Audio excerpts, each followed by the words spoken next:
Good afternoon, Fancy Meat Computers. How's everybody doing? How was your break? How was your break? How was the break? How was break? Oh. Yes, no. Very yes. Yes. Or... ...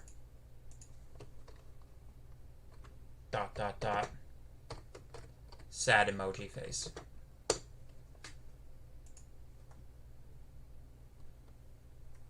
Too short, yeah.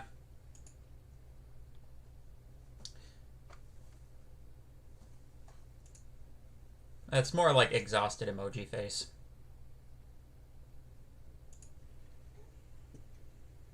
Seems like I've got like a even lower number of viewers than usual today.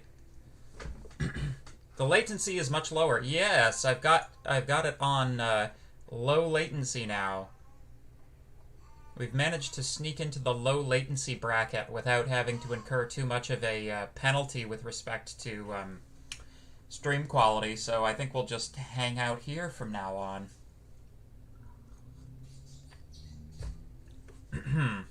So, like, maybe 2 people had a good break. Everybody else is just dead from 3DB3, right? Yeah. Mein Gott. Oh, there we go. Yeah, the latency is better, but I still haven't figured out what the problem with the friggin' microphone is, so I'm still on backup mic, but, you know, it is what it is. So, top response is...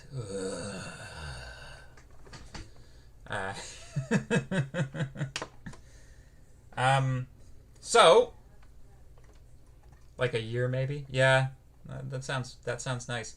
At that point, it's no longer a break, it's a sabbatical. But yeah. Let me just see if I have any announcements. Nope. No announcements.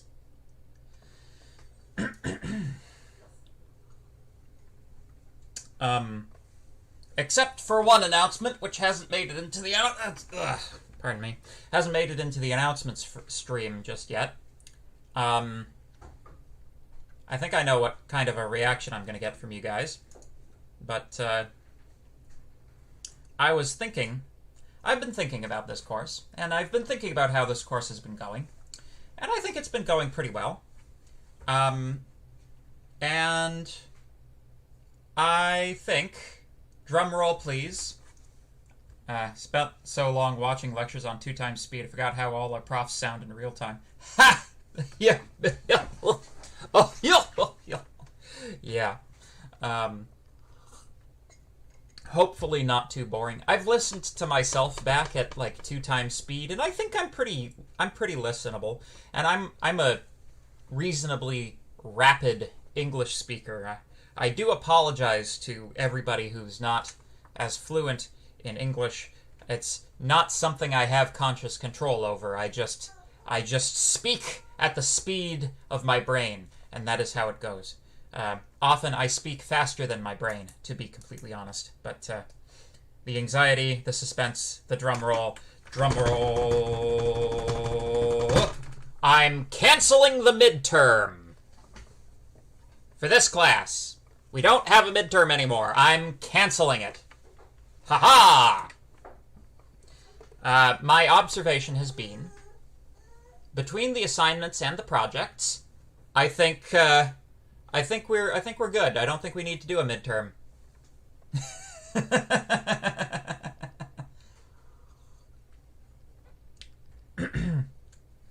Shut up, Mark. No, you didn't. So,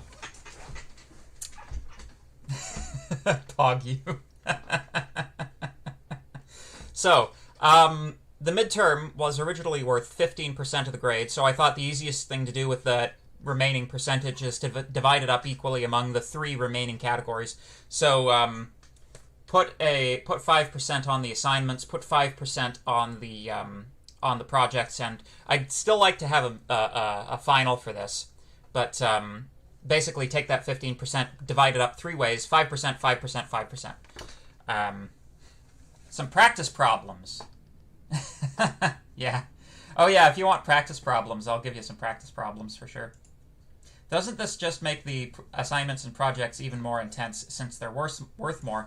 I mean, yeah, but they're kind of only, like, worth fractionally more, if that makes sense. So, you know, each assignment, like, what was it at originally? No, practice problems is like a totally legit thing. Let's see what we were at here.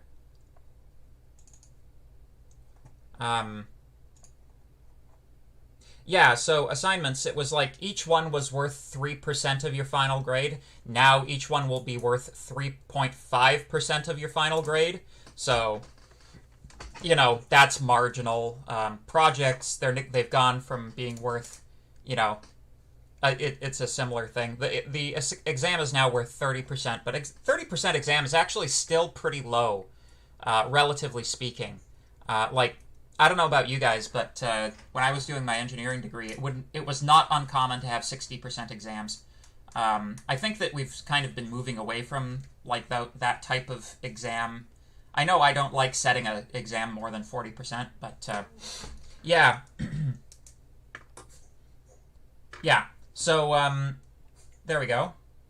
I see that there's a certain amount of appreciation in the chat for the fact we will not have a midterm.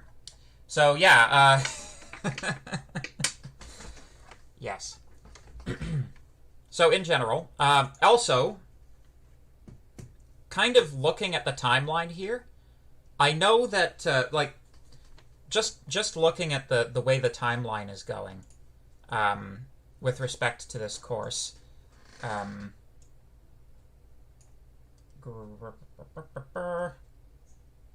assignments. I just want to look at the due dates here. So, Project 2, which probably not a lot of you have thought about yet. Project 2 is going to be due on Halloween, which is, you know, fine. But, like, I've been going through, yeah, Christmas came early.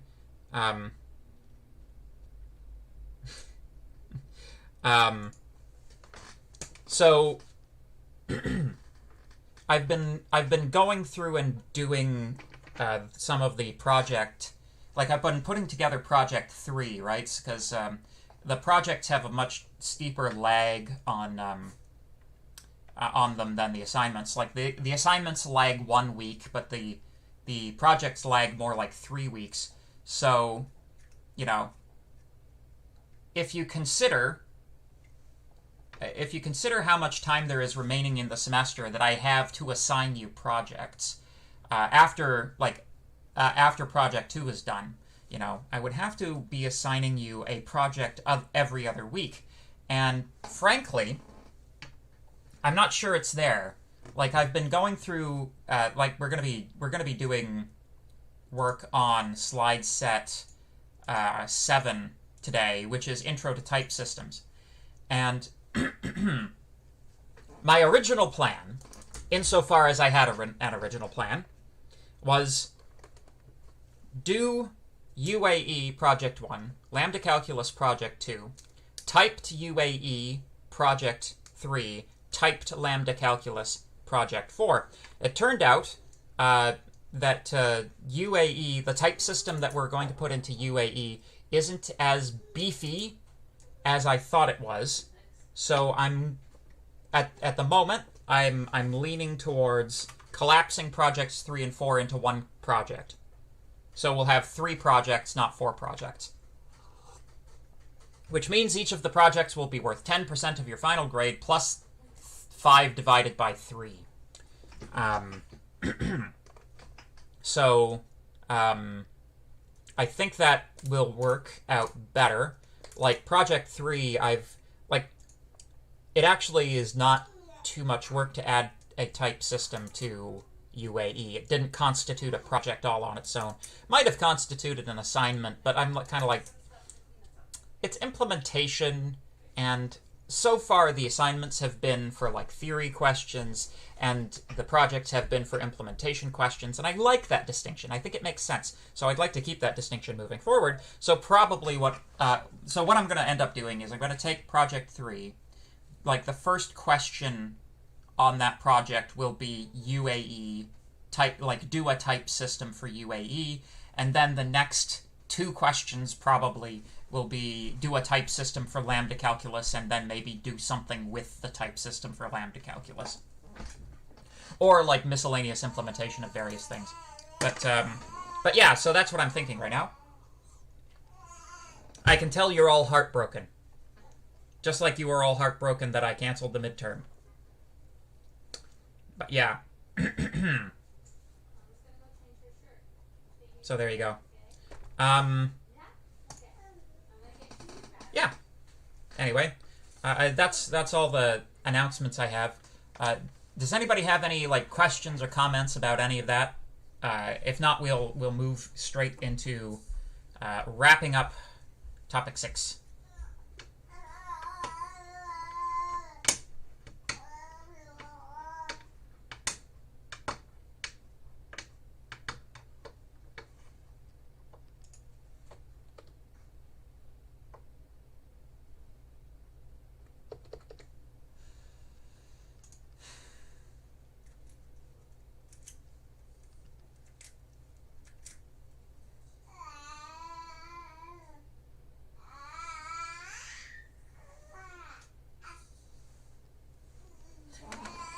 Pardon me for a moment.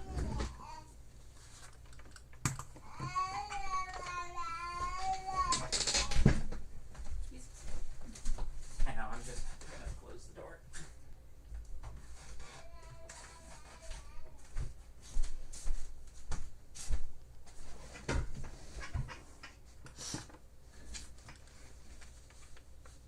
Do I have any comments, or is it,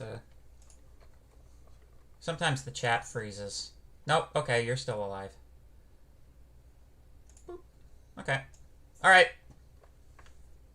So, someone is going to have to remind me where we were. Oh, wait, no, I looked it up. This is where we were.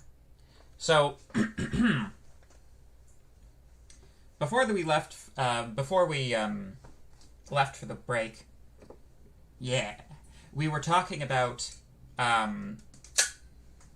substitution semantics in lambda calculus. Some of us would rather not be alive. Oh, I'm sorry. Me and my enjoying being alive privilege, eh? So this is where we were last time. This is the slide we ended on. So I'll just provide a rough sketch, because we were kind of developing this line of argumentation with respect to the substitution semantics. We were talking about variable capture, etc. So, so with respect to lambda calculus, the substitution operation, of course, remember that in lambda calculus, we basically have a 2-layer semantic going on, right? We've got the semantic at the level of the lambda calculus itself, right? We have the manner in which expressions are organized and the manner in which we know substitutions are to be performed. But that leaves the question, how precisely does one how precisely does one perform the substitutions? So it's not sufficient to just have rules with respect to lambda calculus itself, like what is a correct syntactic construct. The substitution operation itself also needs some explication. So we started off with a naive implementation of the substitution rules. Roughly, if we are substituting x for s over x, then we get s. If we are substituting x for s over some unrelated variable, we perform no change, so long as x and y are different things. If we are substituting x for s through some lambda, then we just pass that right through the lambda. And for substitution over a function application, we simply apply the substitution to each member of the application. Full screen, yes, sorry. Thank you, Yusuf. So, that's the naive implementation. We run into an issue, however. Consider this example. If we're substituting x for y, lambda x dot x becomes lambda x dot y. This changes the semantic, right? This changes what this is. Lambda x dot x is our ID function, right? It's just returns whatever is given to it. So when we substitute y inside of this, we're also, it's no longer just it's no longer echoing. In fact, it gives you y regardless of what you've given to it. So this is a bug. We have this sort of implicit idea.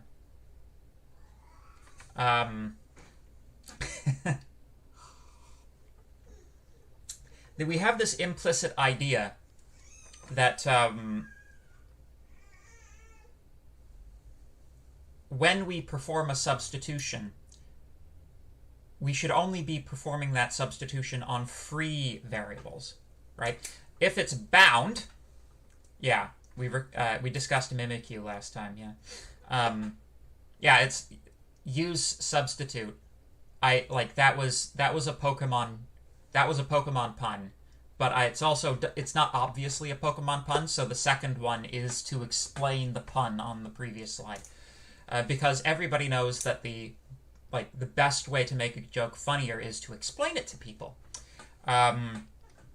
So that's like the meta humor. Anyway, so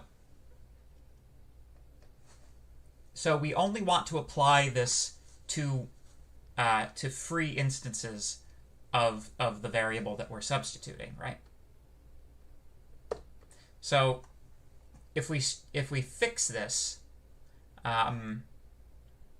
we essentially say we bifurcate our semantic. You're welcome, Joe. We make a determination. We have two options now, right? If y is equal to x, that is, if the variable we're substituting is bound, then we do not perform the substitution past the lambda. Whereas if y is not equal to x, then we are free to just continue on with our substitution. This is all good and fine. So this protects us in one way. So when we evaluate x substitute y over lambda x dot x, we still get lambda x dot x. So we fixed this bug. However, we have a new bug. Actually, this was a pre-existing bug, but let's explore it now as well. If we substitute x for z in lambda z dot x, we get lambda z dot z. So this is kind of like the same thing but in reverse, right? Before, we were able to modify the variable inside of the lambda so that it's no longer bound by the lambda. In this case, we are modifying the variable inside of the lambda so that it becomes bound to the lambda without us intending it to be. So this has a specific name. It's called variable capture. When we sub z into lambda, it becomes bound to lambda z. So generally speaking, variable capture, not good. Not something that we want to see. So in order to avoid having our variables captured, we might add the condition that in order for a substitution to be pass through a lambda abstraction, the abstracted variable must not be in the set of free variables contained within the expression we are subbing in. Remember, back here, or here, we defined a function that allowed us to extract the set of free variables from any lambda expression. So, like many things in this course, I don't define it and then never use it. The reason we defined it is because we're going to need it. So, what we now say is we stop the substitution at the level of the lambda when x is equal to y, right? When the variable we're subbing out is equal to the lambda's variable, then we stop. And if it is not equal, if x and y are different, and y is not in the free variables of S, then we continue on. I'm having calc check dummy variable renaming flashbacks. Yes. Yeah, that's going to be... Actually, you've hit the nail on the head, Joe. Because the next thing that we're going to talk about is, in fact, you know, renaming substitutions. So, so this is our not yet final version, right? Because we still have a problem with this. Consider the example subbing x for yz in lambda y x y. No substitution can be performed, even though it's reasonable to expect one. Right? By relabeling y to some other arbitrary label, we can avoid the capture as well. So, so just stopping when you encounter a capture, that's not a good enough solution, because that prevents you from performing substitutions that you might reasonably expect to perform. Like, in this case, in this lambda expression, x is not a bound variable. It is a free variable. Since it's a free variable, this substitution should take place. However, it is prevented from taking place because lambda y is blocked. This substitution is blocked because y here is in there, and y is a free variable of this expression. So, what we can do is we can relabel. So if we substitute the y here, not substitute, this is the wrong word for it. If we relabel all of the y's in this expression to w's, for instance, then we get what we expect. And of course, this works because the labels are ultimately arbitrary. By convention in lambda calculus, terms that differ only in the names of bound variables are interchangeable in all contexts. So the name doesn't matter. Roughly speaking, if you're talking about the identity, right, an identity function, it doesn't matter if it's lambda x.x, lambda z.z, lambda yoshiegg.yoshiegg. It doesn't matter. They're all identity functions because what the label is doesn't matter. They're all interchangeable for each other. Since they're equivalent, we can pop them in and out. So essentially, what we're giving ourselves the ability to do here is to relabel our variables whenever we want to relabel them. So, by adding the meta rule that we rename variables whenever a substitution would result in a variable capture, we can actually simplify our rules for substitution. So we no longer need to do case analysis here. We can simply say, if x is equal to y, change what y is. So enforce that y is not equal to x, and then, you know, carry on. Any questions about that?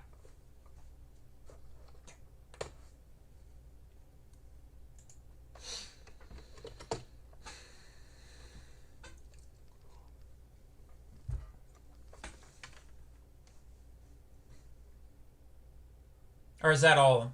Is that cool? We cool?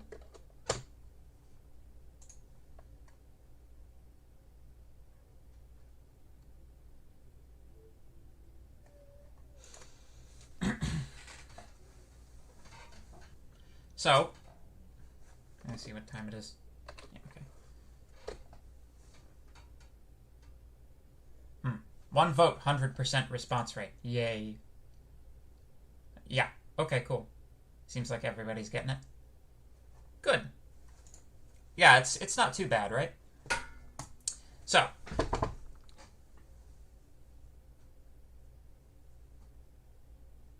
I somewhat get what is going on.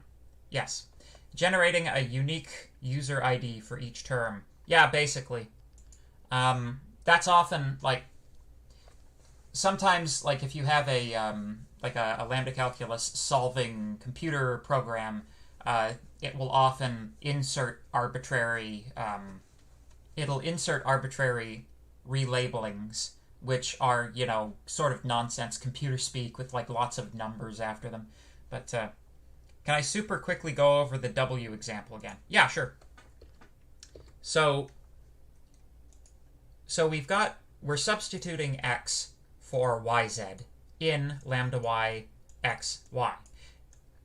If you think about this in terms of like an evaluation relation, this would be a normal term because we cannot perform any further evaluation. But it doesn't get rid of the idea that we should be doing a substitution. So we change y to w in here because, remember, by convention in lambda calculus, terms that differ only in names of bound variables are interchangeable. So we interchange this for another lambda expression where every y is a w, the bound variable name has been changed, and now we no longer have a conflict. The lambda y that was preventing us from performing the substitution no longer exists, so we can perform the substitution and everybody's happy. Why not define relabeling as substitution? What bad things happen if we try? Ooh. Well, you would end up performing substitutions in, like... Ooh. Mr. Pacific Cod. Or Miss Pacific Cod. So, if you did relabeling in this sense as your substitution operation, you could end up with some very strange things. You could end up with things like lambdas, like lambdas within lambdas. Like, it's... Let's get it. Get it. Get it! I want get it. Get it. Thank you.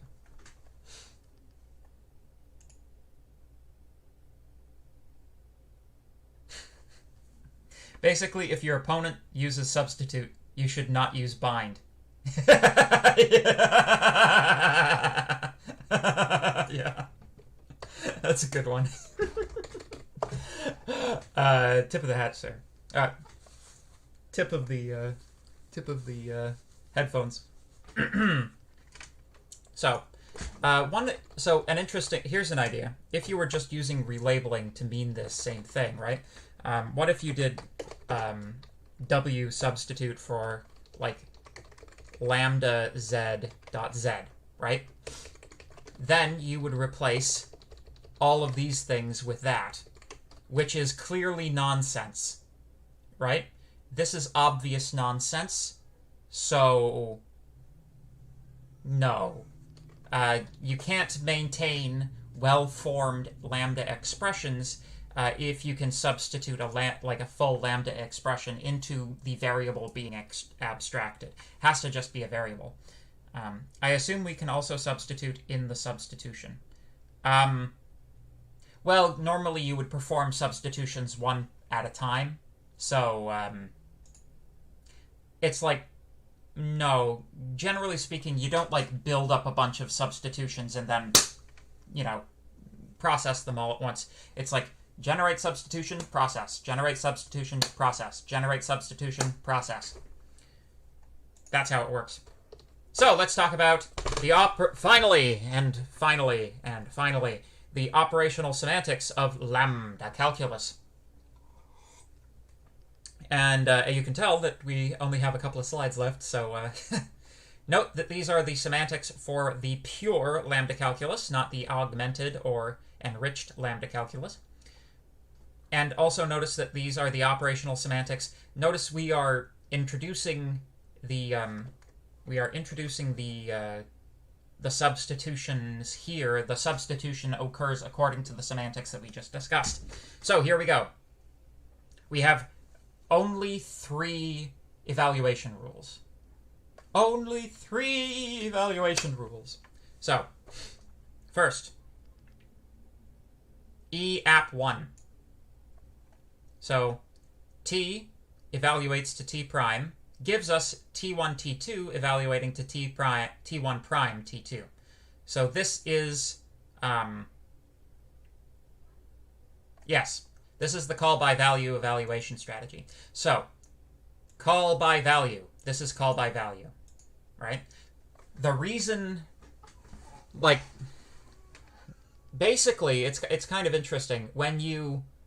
If you wanted to see the operational semantics for beta reduction, or full beta reduction, sorry, if you take a look in the textbook, actually, they've got the operational semantics in the solutions to suggested problems section, which is kind of bizarre, if you ask me, but, you know, I didn't write the textbook, so what do I know?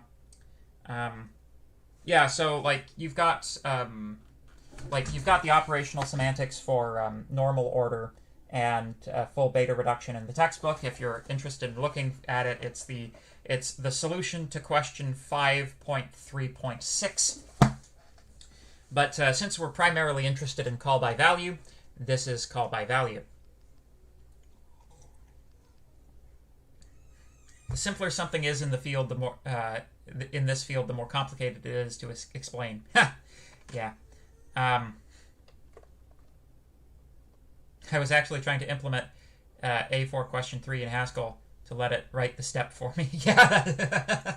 Well, if you had, then you would have also accomplished project 2 at the same time as doing assignment 4. But anyway, so basically, we've got 2 congruence rules, right? The first congruence rule allows us to substitute out the first term in a application for a term that has been reduced or evaluated 1 step. Remember, this is single-step operational semantics. Our next congruence rule allows us to do the same for the second term in an application, but only when the first is a value. And remember, well, for value, read normal form. Values don't really exist in lambda calculus in the way that we think of them in UAE. It's better to think of it as a normal form than as a value specifically, but they'll still call it a value. Basically, anything that's just like sitting there can't be evaluated. That's a value.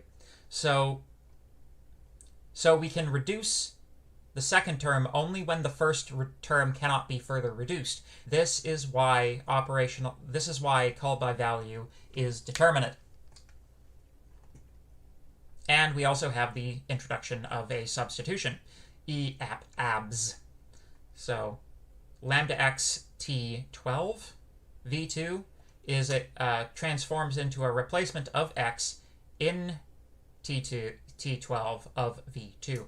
I don't know why they used 12 there. Don't ask me. But yeah, so that's your operational semantics. There's a question on the upcoming assignment 5 which asks you, I believe, to prove determinacy over these semantics, and start with these evaluation rules. Remember that last time we proved determinacy, we proved it for each evaluation rule, right? So you'll need the evaluation rules, and you'll need a definition of what constitutes a normal form. So, things of note. The set of values here is somewhat more interesting than in UAE. Since this strategy doesn't evaluate past lambdas, all lambda abstractions are values. In these semantics, we have one application rule, EAP-ABS, and two congruence rules, EAP1 and EAP2. Note how the placement of values controls the flow of execution. We may only proceed with EAP2 if T1 is a value, implying that EAP1 is inapplicable.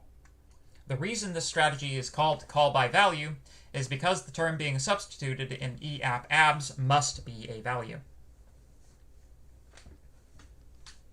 There you go.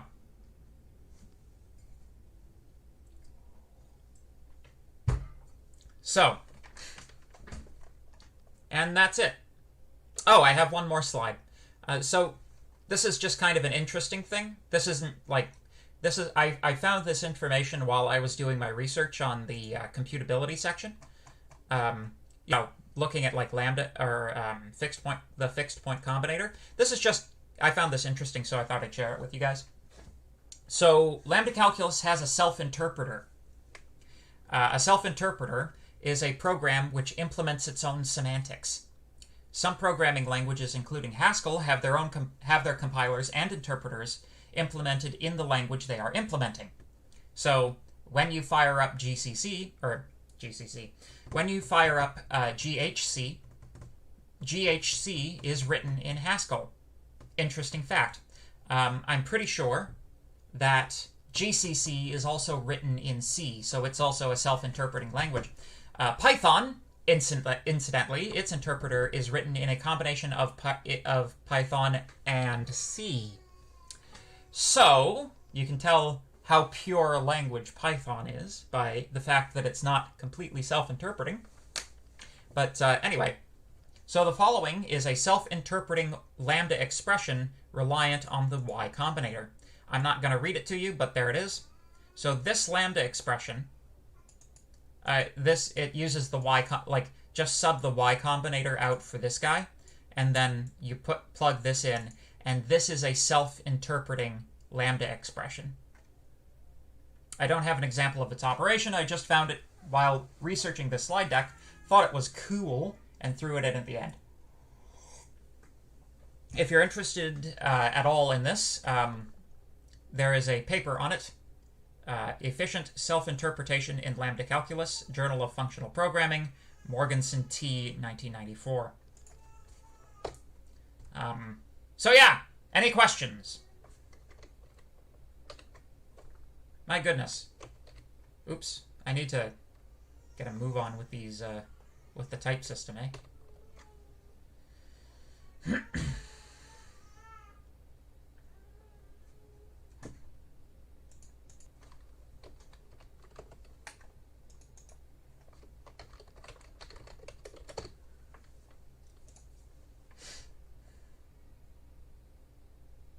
How can a language interpret itself? Isn't this a chicken and egg problem?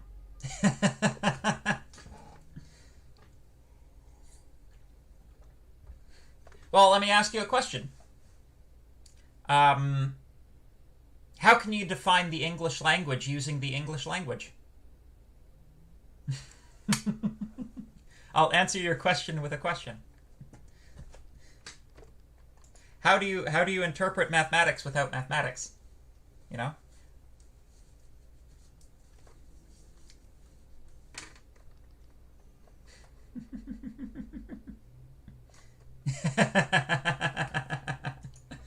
Cool. All right.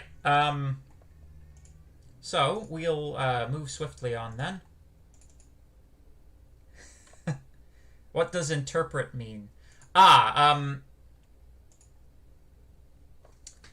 So I think that it means that if you, I don't know. What interprets the interpreter? What? Who shaves the barber? Uh, um, I don't know. It implements the semantic. I don't know the details. If you, it's complicated. If you're curious, read the paper. I'm moving on.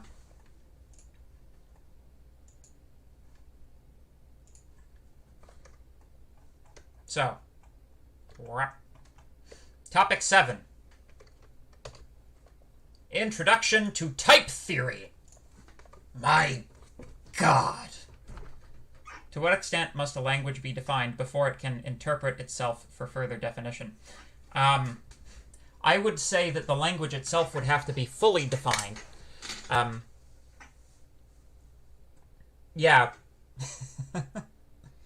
I mean, in a computer, the answer to all of these questions is easy. You know, like, how does C interpret C? Because C can compile itself down to the level of assembly, right? Like, the compiler itself might be written in C, but it gets compiled to object language, right? So, the object language itself is sort of, you know, I don't know, like, was the first C compiler compiled by hand to object code? That's a question. But yeah, once you have a C compiler, it's easy to use that C compiler to compile the next C compiler. The question is, what compiles the first C compiler? And the answer is, it was probably written in object code by Dennis Ritchie way back in the 70s. So, anyway, I just thought that was cool, you know? But anyway, so type theory. The road from unttyped to typed universes has been followed many times in many different fields, and largely for the same reasons. Yeah, bootstrapping is another. Yeah, bootstrapping is a good way to put it. So, way back in September, we developed a simple, compact language of Booleans and natural numbers. You may remember it because you had to implement it. Assembly written in some punch card stuff, C written in assembly, and then C written in C. Precisely. Although assembly compilers were probably also written in assembly as well. We will now revisit UAE and augment it with static types. This will transform our untyped arithmetic expressions into typed arithmetic expressions. Once again, we will use this simple language to explore concepts related to type theory that will prove useful later. So we're going to see how you can take a language and be able to make more definite claims about the correctness of that, the semantic correctness of that language. Sorry. We're going to develop a system for making claims about correctness for programs written in this language. And we're going to use type systems to do it. So, just to recall, here's the grammar of UAE. We've got true, false, 0, if then else, suck, pred, and is 0. We also define two subsets of terms, V, so values, which include true, false, and numeric values, and numeric values, which contain 0 and the successor of any numeric value. So,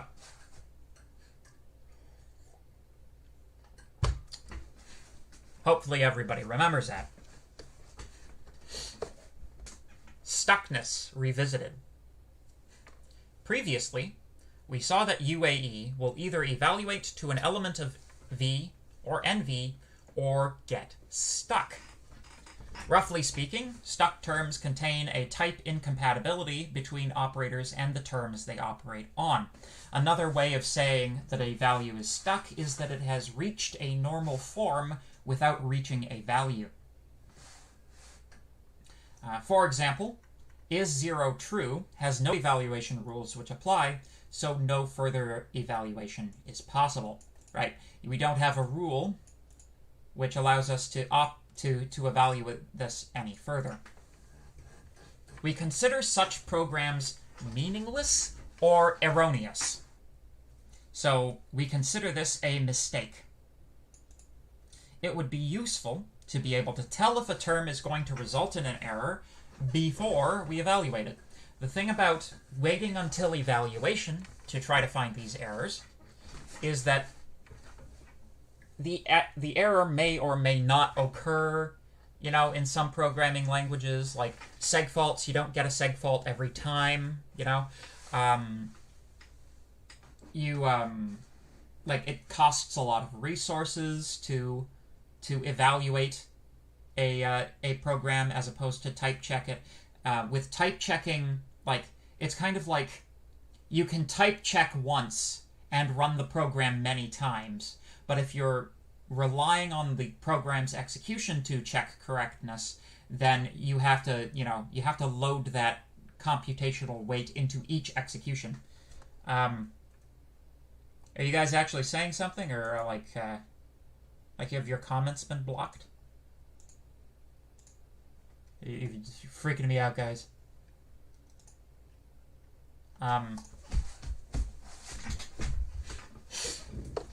So, introducing types. We need a way to specify what sort of value a term will produce when executed. We know that UAE values, or perhaps I should say TAE values, are divided into Booleans and natural numbers. Okay, fine. The void. Gaze ye not into the void, lest the void gaze back. That's what emojis are. It's the void gazing back.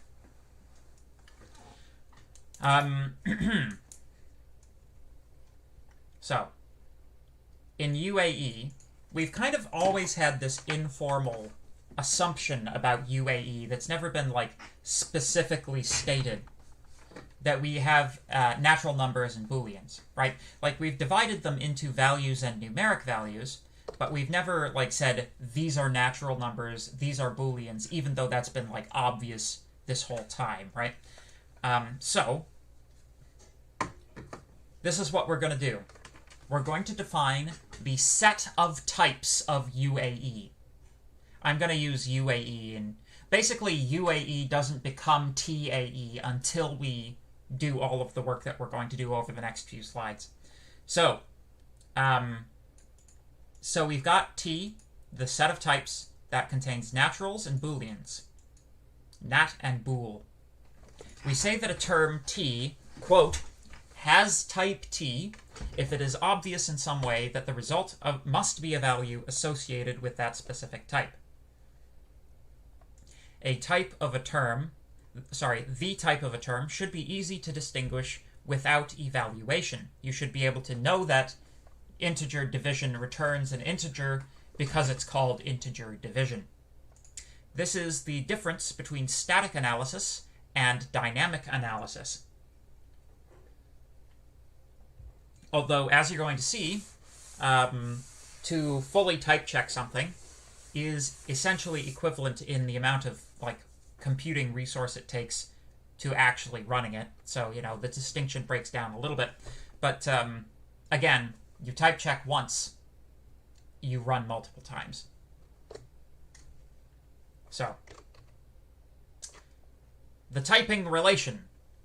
Effectively, we are talking about a mapping or a relation between our set of terms, T, and our set of types, T. Now, this might be a little confusing. Cursive T is always going to mean our set of possible terms, and italicized capital T is always going to be our set of types. We call this a typing relation, and we will use the colon symbol to indicate this relation. For example, true is of type Boolean, false is of type Boolean, and 0 is of type nat. If you take a look at some languages, they will use the colon as a typing operator. I'm thinking particularly of PVS when I say this, but I'm pretty sure maybe somebody in the chat knows of a language where colon is used as a typing operator, a type annotation operator, I should say. It is 1:20. We have hit the end of our class for today. If you have any questions, please put them into the chat. If you have not any questions, then I don't know. Go do homework or something. I don't know. Do you have a class after? Do you guys have a class after this class? And it's double colon in Haskell. Yeah, I think yeah, because you do like sort is like this to that, you know, int to int. Yeah, it's double colon. Yeah, because single colon is cons, right? You have 3SD3. Oof. Yes, but nobody attends that class. Well, no, hardly anybody attends this one, so, you know. Except for you awesome people. I actually have a really high rate of, like, people in attendance to people chatting in this class. I love it.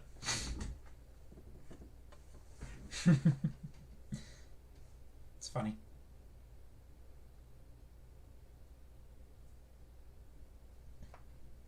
Yeah. Oh, type hints in Python do that? Interesting.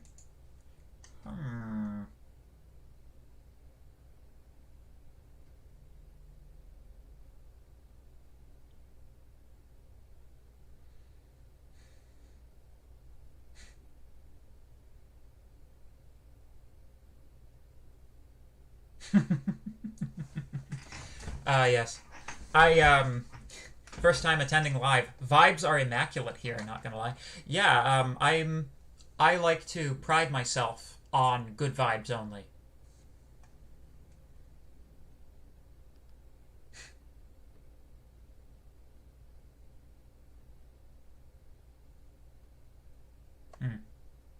Yeah, so that's an interesting thing about types in Python. Like, Python doesn't enforce anything because it's dynamically typed, right? So let's see. Python type hints.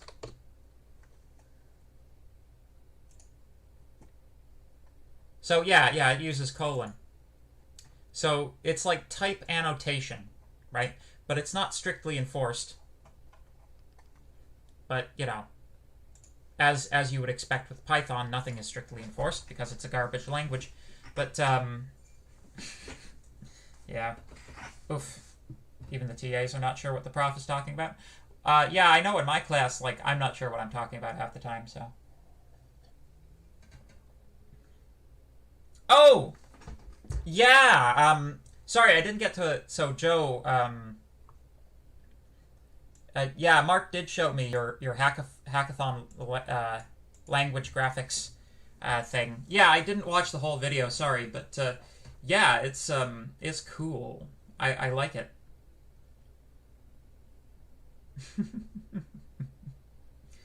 Yeah. Mark says, I use the typing library in all my code. It lets me dream. Yeah. Yeah, it's kind of, I mean, you know, Python is a fine language. I just, you know, I rag on it sometimes. Like, an expert Python programmer is as good as any, you know, as any expert programmer in any language. But it's the person, not the language, right? Yeah. Yeah, no, it's very cool.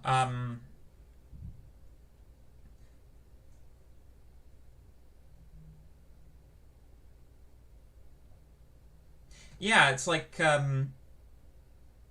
you know, I haven't taken a huge amount of, like, I haven't looked a lot at it yet, but I would say something like, since you're translating into a graphics, you would have you would have the ability to do like a really interesting like type systems for it that aren't like it's fine to have like, you know, integers, booleans, and strings everywhere, you know, but it's interesting to work in a system that's not just integers, booleans, and strings, you know?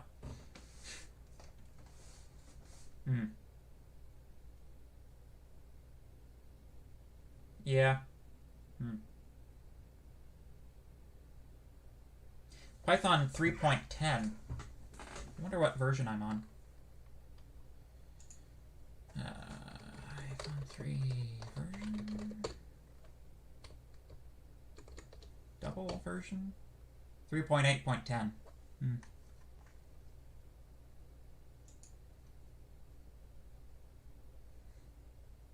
Yeah, type system is made of the lowest elements you can draw on the screen. Like things like lines and points, I would imagine. Like lines, points, and fills, probably, right?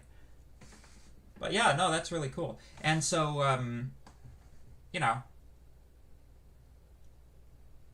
it would be interesting because, you know, you could in theory put some of the stuff in this class to actual purpose for such a language. Yeah, it's fun to work with ASTs like we did in class for Lambda Calc, but for something more practical. Yeah.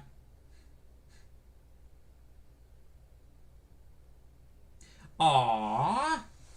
This class inspired you to make the project? Well, that's very touching. Thank you. Just wait till you take 3TB3. I don't know if Dr. Sekerinsky is going to be teaching it this semester, but he has traditional involvement with the course. But you know, it sounds like you've already like ironed out a lot of the practical details related to like making parsers and generators. But that's what 3TB should be. Like this is like the mathematical foundation, and that course is like, okay, but how do you actually parse then? You know. But yeah, and you know. The correct answer is, of course, you use a tool. You know, when I did my thesis work, I was using the Parsec parsing the Parsec package of Haskell to do my parsing, which I think it's been like at this point like generally accepted as the major parsing library of Haskell. Like it used to be you had to import parsec, but now you just import parse and it is parsec. But yeah, parsers are pretty hard. Like it's hard to make a good parser. Yeah, Lark. Yeah, I hadn't heard of Lark, but that's cool. Yeah. There. Yeah. Yep. Cool. Well, I need to get going. I think that you should, like, I think I should allocate some time in the tutorial or maybe even during the lecture. Like, there should be time at some point for you guys to talk about this project. You know? Because it's a very cool project. Here's to making it into a VS Code extension. Yeah. Yeah. Take her easy, folks. I'll see you in the next one.